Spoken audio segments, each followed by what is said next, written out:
Bienvenue sur Easy Hardware, j'espère que vous allez bien. Je vous retrouve aujourd'hui pour le unboxing, le premier unboxing sur la chaîne. Après la vidéo où je vous présentais ma configuration, je vous propose l'unboxing de la carte graphique que j'ai choisie, donc la 2070 Super. Ça c'était le modèle que je voulais, le chipset graphique que je voulais, mais je ne savais pas quelle carte j'allais prendre, donc j'ai pris la carte graphique qui est éditée par Nvidia, la 2070 Super Founder Edition. Donc elle est assez rare au niveau des stocks. Nvidia a quelques stocks parfois en ligne, donc je l'ai vu en ligne, je me suis dit allez, je me lance.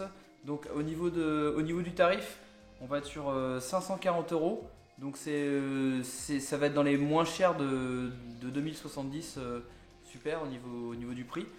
Par contre, c'est pas la 2070 la plus performante parce qu'elle n'est pas overclockée, mais au niveau du système de refroidissement, c'est assez performant, vous allez voir tout ça. Donc on se retrouve tout de suite pour l'unboxing. Et donc on se retrouve pour l'unboxing en lui-même.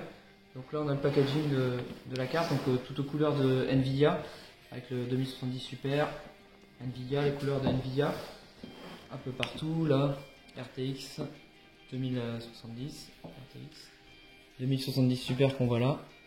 Donc là, comment ça se présente. Donc après, ce qui est intéressant sur la boîte, vous n'allez pas le voir, c'est vraiment ce qui est indiqué en fait là à ce niveau-là pour les spécifications techniques pour pouvoir utiliser la carte. Donc ça va être, il conseille de le mettre sur un PCI Express 16X, ce qui paraît logique. Il précise bien que il faut alimenter la carte en 8 pins et 6 pins au niveau de votre alimentation pour prévoir les bons connecteurs. Et ensuite, il précise bien qu'il faut au moins une alimentation de 650 watts. Et qui conseille donc 16 Go de RAM pour pouvoir l'utiliser, et Windows 10, la dernière version 64 bits avec le dernier patch correctif. Donc, hop, ça se présente comme ça, je l'ai ouvert un petit peu avant pour regarder. Donc la carte en elle-même qu'on verra tout de suite après. Vous avez juste ça qui se présente, donc là ça commence un peu à être utilisé parce que je l'ai enlevé plusieurs fois. On va enlever la boîte. Donc là, vous avez, donc je vous expliquerai après, donc des petites notices que vous allez sûrement pas lire. Il vous explique comment installer la carte. Moi, je vérifie juste une information. Hop, c'est pas inutile parce qu'il vous dit toutes les informations de la carte. Donc, hop, donc.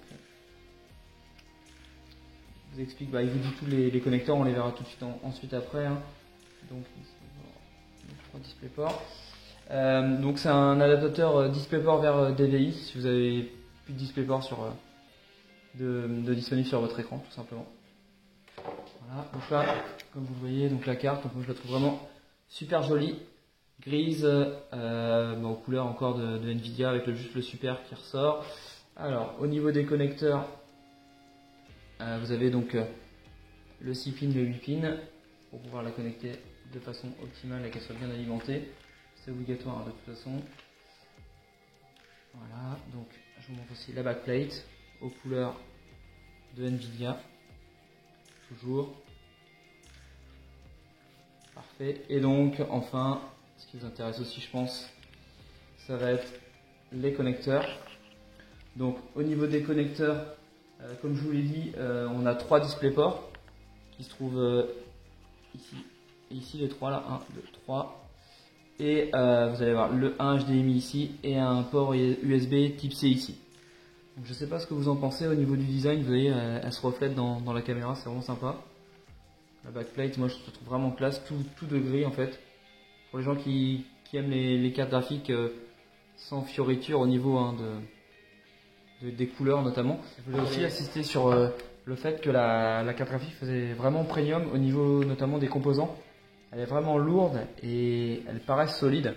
Après je pense qu'il ne faut pas trop la faire tomber, de toute façon une fois qu'elle est dans votre ordinateur vous n'allez pas non plus vous amuser, mais elle paraît vraiment solide, donc voilà, c'est quelque chose que je voulais vous préciser. Ça respire au niveau du build, ça respire la qualité, ce qu'on ne voit pas forcément quand on regarde la vidéo.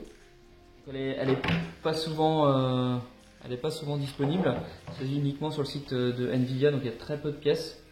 Donc si vous la voulez, je vous conseille de regarder de temps en temps sur le site d'Nvidia.